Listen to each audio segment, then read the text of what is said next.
Thank you everyone for joining me this afternoon. I'm Becki and I'm an experienced EYFS Key Stage 1 and SEND teacher and one of the creators of the Twinkl Phonics program. And today I'm going to be talking to you about empowering SEND learners through inclusive phonics. So just as a little bit of an icebreaker, it would be lovely if you would be happy to add to the chat where you're based and what kind of settings you're working in, just so that we can see. I'm sure we've got a wide range of settings joining us this afternoon, and possibly people from all over the world too. So if you want to add that in there.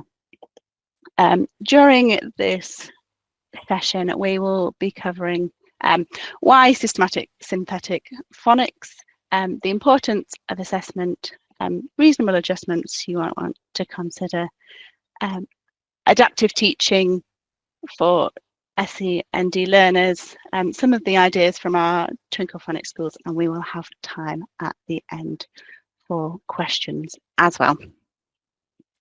So we're going to start with the question, why use systematic synthetic phonics as the method for reading with learners with special educational needs and disabilities? So while systematic synthetic phonics has been established as the most effective method for teaching mainstream children to read since the Rose Review in 2006, with studies showing the significant impact for closing the disadvantage gap, there hasn't been the same long-standing consensus when this applies for learners with special educational needs and disabilities.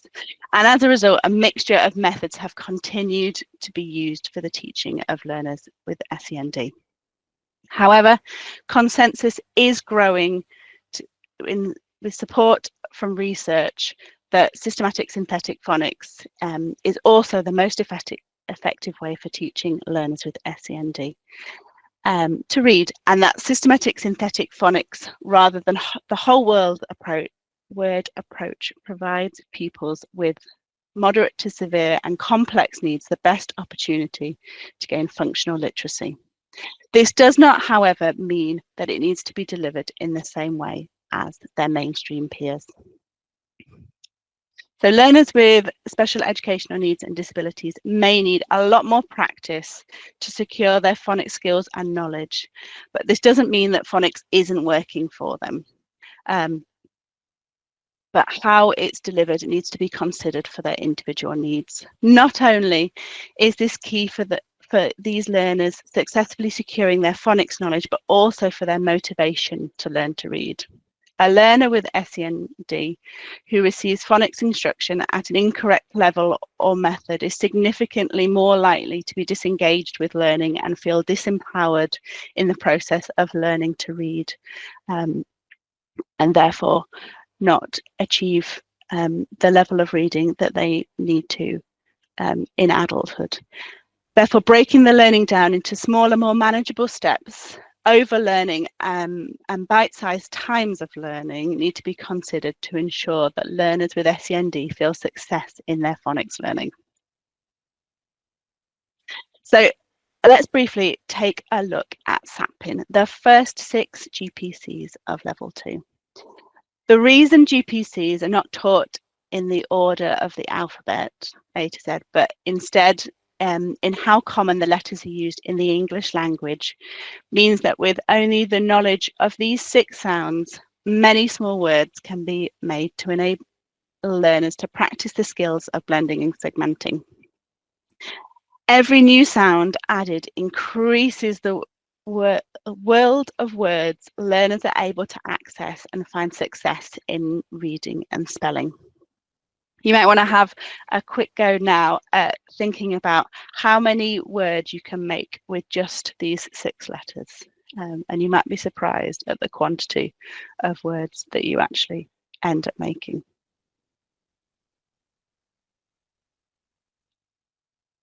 So the process of decoding used within systematic synthetic phonics does initially take a lot of working memory. And therefore, it's imperative that modelling and scaffolding are used effectively to support teaching and learning. Thorough ongoing assessment is also vital to ensure the pace of learning meets the needs of individual learners.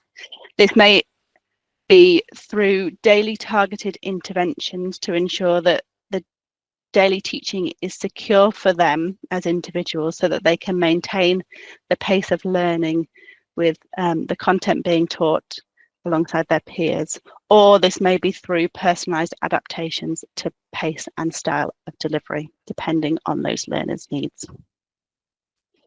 So here we have a more detailed version of all of the strands that make up being a successful reader, known as Scarborough's reading rope. And it illustrates the breaking down into the language comprehension and word recognition, everything that's needed to make a successful reader. So although there are many different aspects to reading, and the decoding aspect of systematic synthetic phonics is only one of them, that does not mean that instructional time should be devoted equally to all of them, and that at all points in the reading acquisition. Rather, depending on where they are in their reading journey, the emphasis needs to be put on different aspects, and initially on that the decoding skills within systematic synthetic phonics, so that they all come together to make a successful reader. So we're going to have a look now at assessment to ensuring phonics is inclusive and meets the needs of learners. It's the place that we need to start. So formative assessment helps identify each learner's current understanding and skills in phonics. This allows teachers to tailor instruction to meet the specific needs of each learner, ensuring it meets everything that they need. So it provides immediate feedback to both learners and teachers. This helps learners to understand their progress and where they need to improve, and allows teachers to quickly adjust their teaching strategies and materials to better support learning.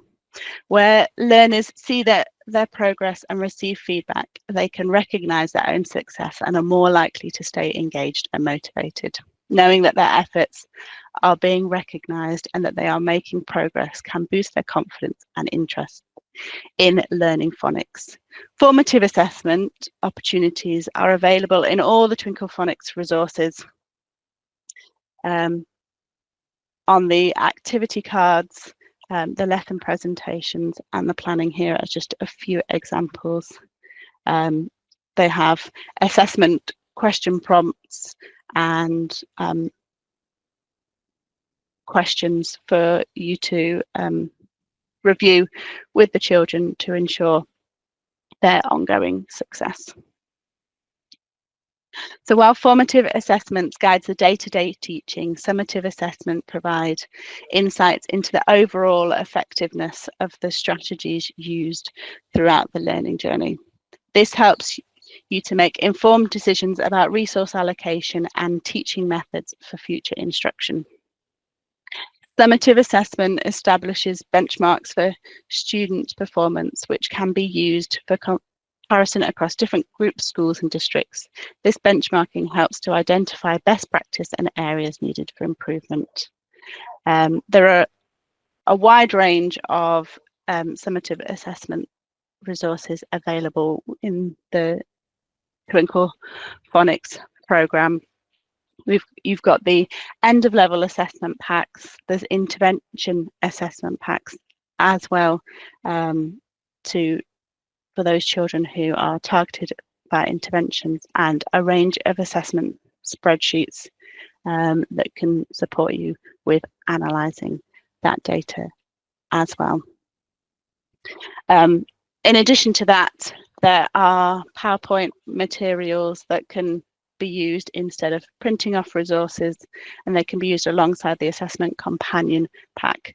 One resource that I'd particularly like to draw your attention to is the ICANN statements assessment checklist. We'll have a look at this in a little bit more detail on the next slide. So the ICANN statements checklist breaks down the skills into smaller steps, which makes it especially useful for considering the needs of your learners with SEND. As you can see on the slide, for each individual GPC, it's got all of the steps that would constitute grapheme phoneme correspondence recognition. So being able to do the action, identifying the grapheme from a sound mat, saying it, reading it, being able to blend with it, so that you can track those small steps of progress for each of those GPCs for individual children. And these small steps can help you to target support needed for individuals, as well as recognizing the progress and success that these learners have made in their phonics learning. So once you've got a clear picture of your learners' needs through assessment, then within phonics lessons, then reasonable adjustments and adaptations may be something that you consider for learners with SEND to meet their needs fully. What this might look like for learners with special educational needs and disabilities is going to vary significantly. In this section, I'm going to share a few possibilities of some of the adjustments that might be made with the Twinkl Phonics programme to meet the needs of individual learners, which are at the more significant end of the reasonable adjustments.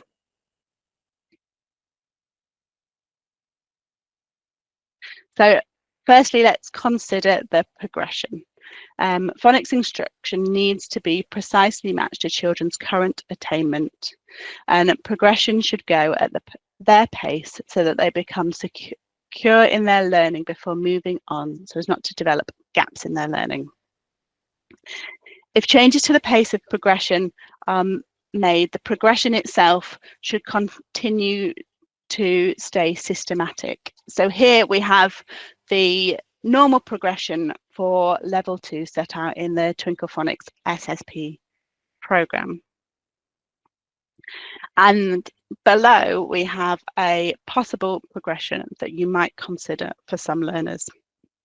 So you can see that the introduction of the GPCs is spread out over a longer period of time, so 12 weeks rather than 6 weeks, to allow each week to just focus on 2 GPCs. Tricky words aren't introduced until week 7 as opposed to week 4, and they are repeated the following week to ensure that these are embedded. It's really important to note that it still continues to follow the order of the programme, but it's the rate of progression that has been adapted in this model.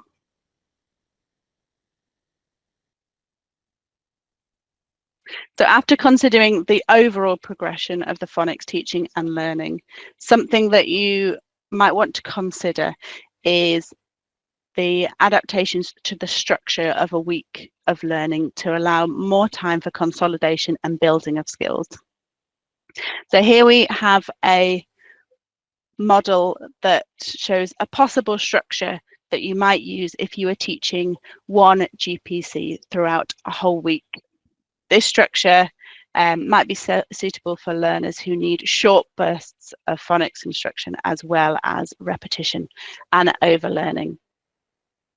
So you can see in every lesson there is a revisit and review section where you are recapping that prior learning. And in the first session, you just have the teach where you are introducing that new GPC with the assessment going on throughout. And then in lesson 2 is the same as lesson 1, so just that teach a repeat of the lesson of the GPC that's already been introduced in lesson 1, so that they're really secure in that recognition. And it's not until lesson 3 that they would move on to using that new GPC in a practice activity, so at a word level. And they would continue to do that in lesson 4 as well. And finally, in lesson 5, be thinking about how they can apply that at a caption or sentence level.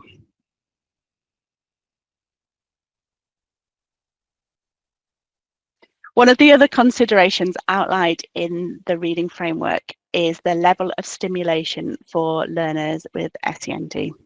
So if you're working with learners who would need a low stimulation version of the Twinkl Phonics program, this is one of the possibilities of what it might look like.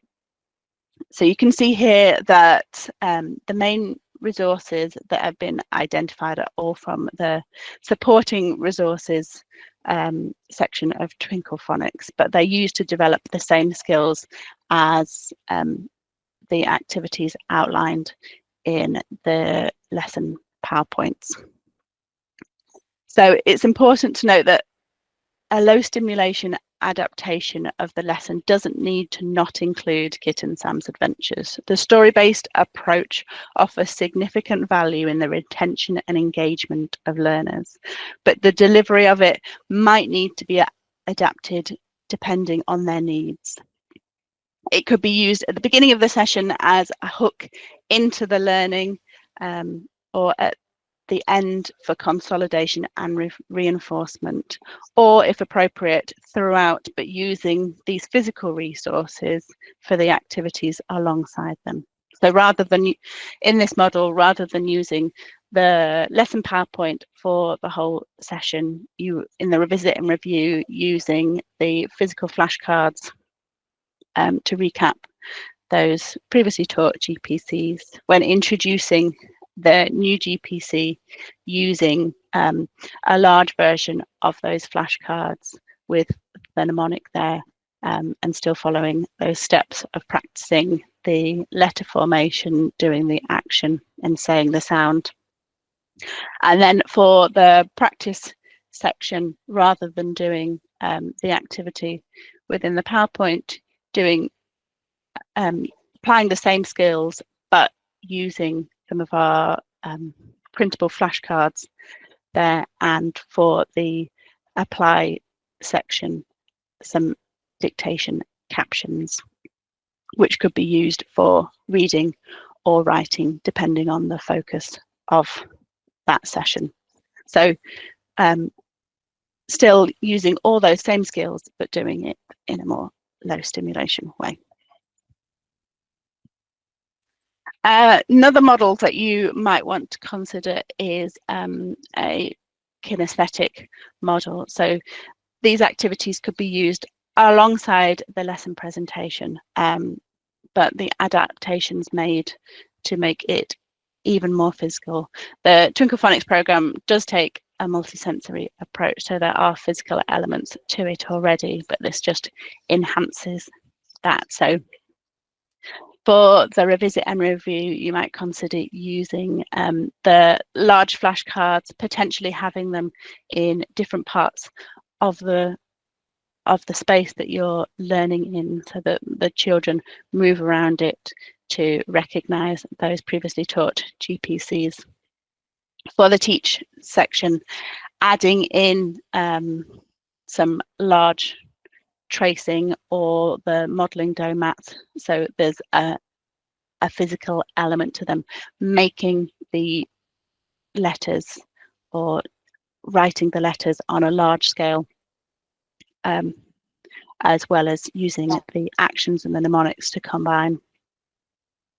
For the practice section, pulling upon some of our physically active phonics games that are linked to the lesson PowerPoints, but also in the supporting resources section of the site. So still keeping that real phonics focus, but adding a physical element to them. And then for the apply in this model, potentially kind of still keeping the apply section of the lesson PowerPoint for them to write or build a sentence using magnetic letters or something. So some additional really useful supporting resources when looking at reasonable adaptations to the Twinkl Phonics program are displayed here. So we have the sound picture cutouts, which are great for supplementing other physical objects that you might have for initial sound recognition, particularly those ones where objects are tricky to come by. The Twinkl Phonics display packs here, shown the level 2, the SATP1, have a range of resources that can be used for display, but actually also within phonics lessons to make a session more practical for SEND learners. We also have our decoders resources for older learners. They're designed for Key Stage 2 and up, and they have that slightly more grown-up style. Displayed here is the supporting resources pack, but there is a whole range of resources, including interventions for this group, and also our SEND workstation packs, which provide a range of activities as well as guidance for staff working with those children of how to use them, and they are available for all of the letters of the alphabet, so within levels 2 and 3, and they're really useful for individual learners who need to work slightly differently and have a workstation. So other things that you will be wanting to consider in terms of your reasonable adjustments be the time of day. Do your learners work best with certain activities at a particular time of day? Would the time of day that you do your phonics learning have an impact on the engagement and therefore their success in phonics learning? The duration of those sessions.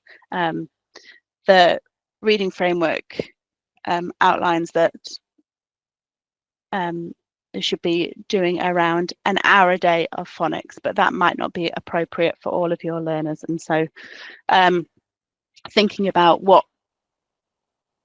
how long those learners need to be doing their phonics to be successful, whether they're doing multiple short sessions or just one session that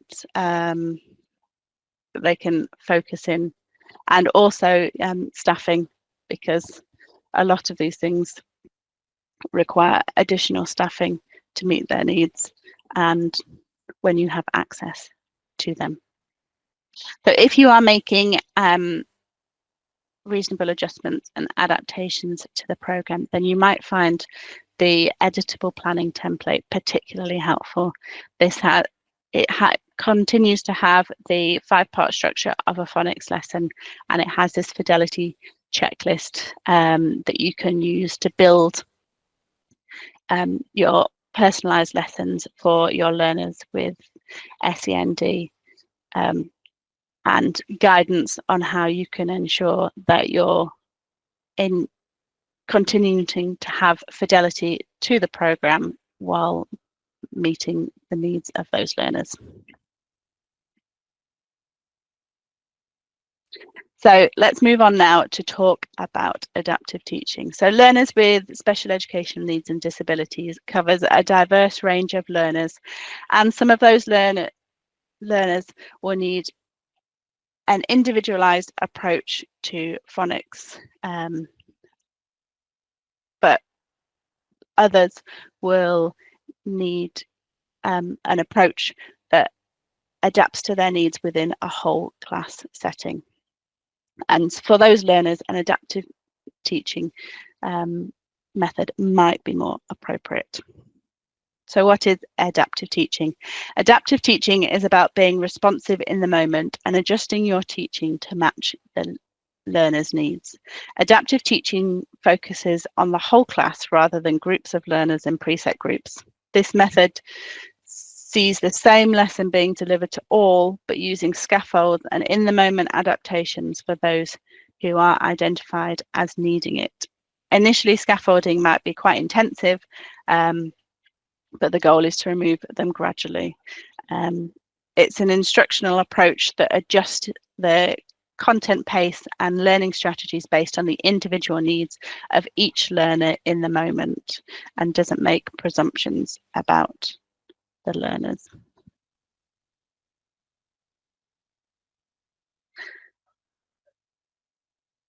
So you may be already comfortable and familiar with the teaching approach of differentiation.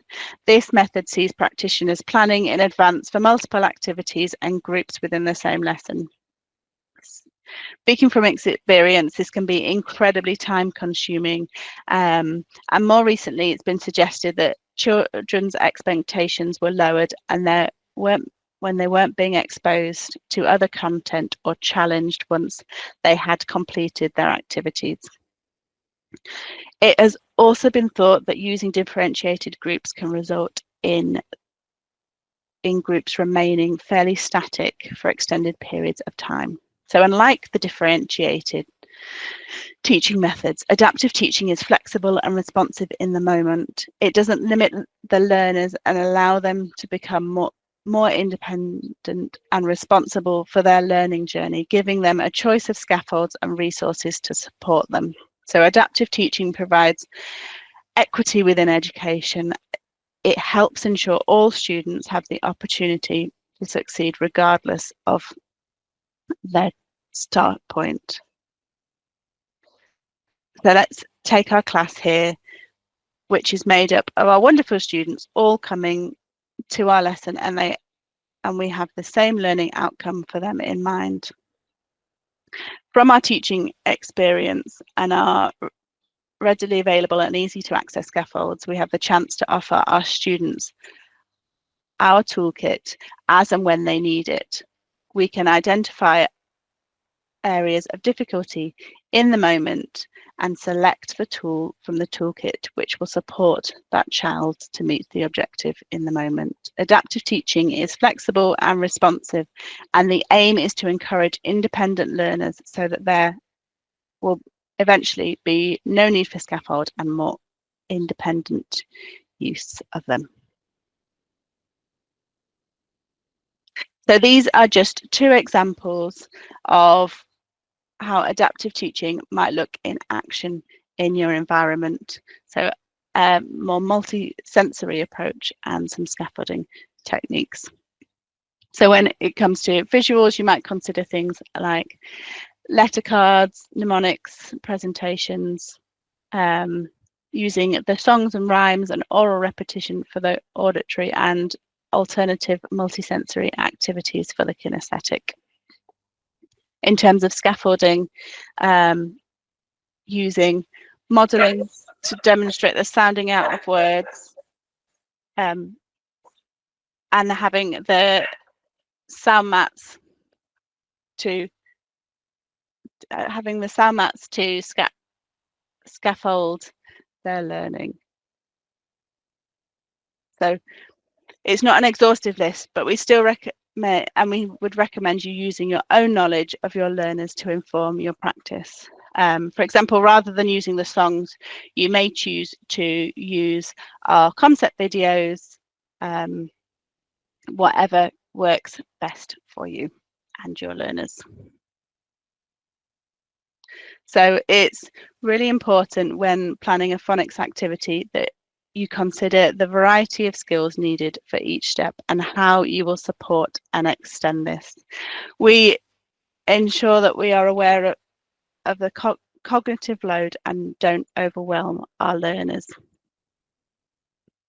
The focus should solely be on the learning outcome. So for example, if a learner is focusing on segmenting a word, you can reduce the cognitive load by providing magnetic letters. Remember, we're not making any assumptions on the learners. Some learners will struggle with one skill and others may flourish with another. So it is important that we're prepared for all those outcomes. Looking at this activity here, there are 4 key skills the children need to demonstrate in order to access this activity. Recognizing the GPCs, confidence in segmenting to write, knowledge of initial sounds, and letter formation. So if you identify that one of these skills is preventing a child from accessing learning, then you might want to implement some things to scaffold that. So in terms of GPC recognition, potentially using mnemonic mats to remind them of the mnemonic and its matching GPC. Confidence in segmenting to write. Phoneme frames might be something that supports them with this. Letter formation, formation desk mats, and knowledge of initial sounds, the segmenting songs.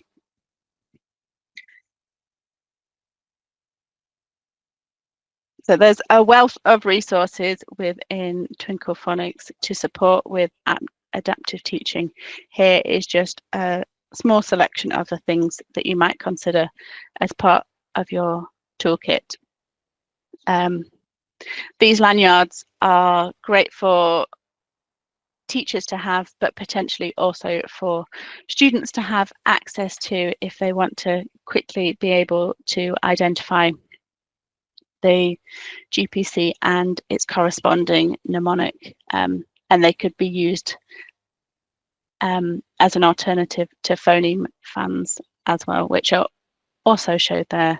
Sound mats are invaluable in terms of resources in phonics learning, and if you want a smaller, more grown-up or subtle version of that, then the table strips are handy for those. They are half A4 sized rather than the full A4.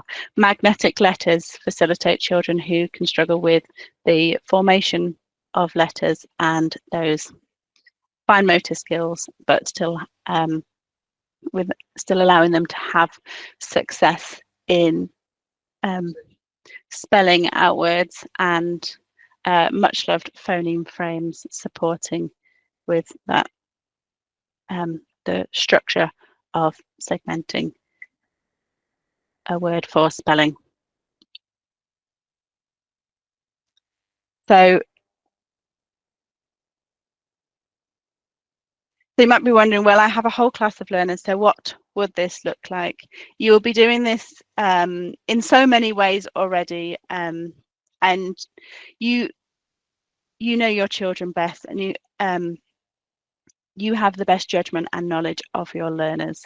It's all about preempting those support systems and opportunities for extension, and really taking the ceiling off the learning. So for the revisit and review, you may wish to use physical flashcards with an additional adult to support visually for the teacher. If there's children who are getting the formation wrong, then applying a multisensory approach, getting them to do it in the air, on their friend's back, on the carpet, making it big, making it small. For the practice, having sound mats available and mnemonics so that the children can independently remind themselves when they're searching for that GPC that they need to read or spell a word. And for the apply section, giving the children a choice to add sound buttons when writing, different thicknesses or writing tools available for choice, and physical things as well, about where they write it, having writing slants on whiteboards or on paper. So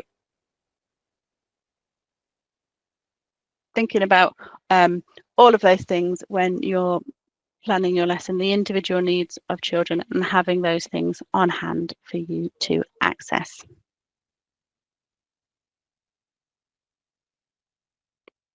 So I'm now going to share a few ideas that we've had from some of our Twinkl Phonics schools that might be useful for you and your learners with SEND. So these are from schools that we've trained or we've had lots of contact with, and they shared their ideas of what they're doing.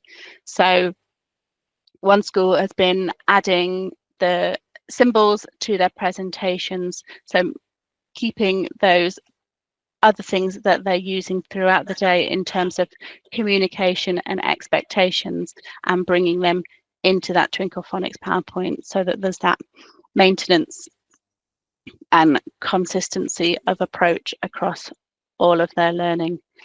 This is a really lovely idea, but on their learning walls where they have their GPCs displayed, having the sound button, recording buttons underneath them, so that children can press the button and they can hear the sound, so that they're able to access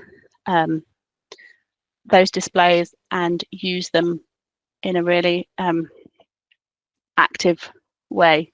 And they were just doing this for their GPCs, and in the discussion they were talking about how actually it would be nice to use this for tricky and common exception words as well. One school was repeating the same lesson for 1 or 2 weeks for overlearning, to ensure that the children were really secure in their needs. And this is another lovely one of using a sensory room or a trampoline room while the children are learning the common exception words. So they're doing it in an active manner and so their body is physically occupied, but their brain is concentrating on the rapid recall of those common exception words. So thinking about staff and how you use staff, using your phonics lesson in a carousel, so one person delivering the lesson presentation while another works with a small group on the workbooks, and the mini books being accessed independently, and the children moving around those groups so that they're accessing all 3 parts of the core provision but in a method that works for the different learners and also for the staffing needs of that class too. And we talked a little bit earlier about how to use different ways of using the Kit and Sam stories while making adjustments to what the lessons look like. And this is a possible one as well. So reading the lesson presentations stories each day at story time. So recapping them to recap the learning and bring that phonics learning throughout the day. And you could do this in addition to using the GPC songs within the lesson, but if you're not using them, then you may want to use them at another time of day in the daily circle time or other parts of the day. Our songs are available on site on presentation, or they're also available on our YouTube as well, so you can cycle through those. So all the resources that I've mentioned today, you can access through the Twinkl Phonics landing page. The best way to navigate the Twinkl Phonics resources is through the landing page. You can find it at www.twinkl.co.uk/phonics. And if you scroll down, you will get all of the lesson resources. So you scroll down, you get all of the lesson resources in the top section, which you can navigate the different levels here and filter by week here. And then you scroll down further, and this is the section that I've pulled a lot of the resources from for today's session from which is our supporting resources. The classroom and display resources particularly have lots of additional things that will support the needs of your learners with SEND, as well as the lesson enhancements section there.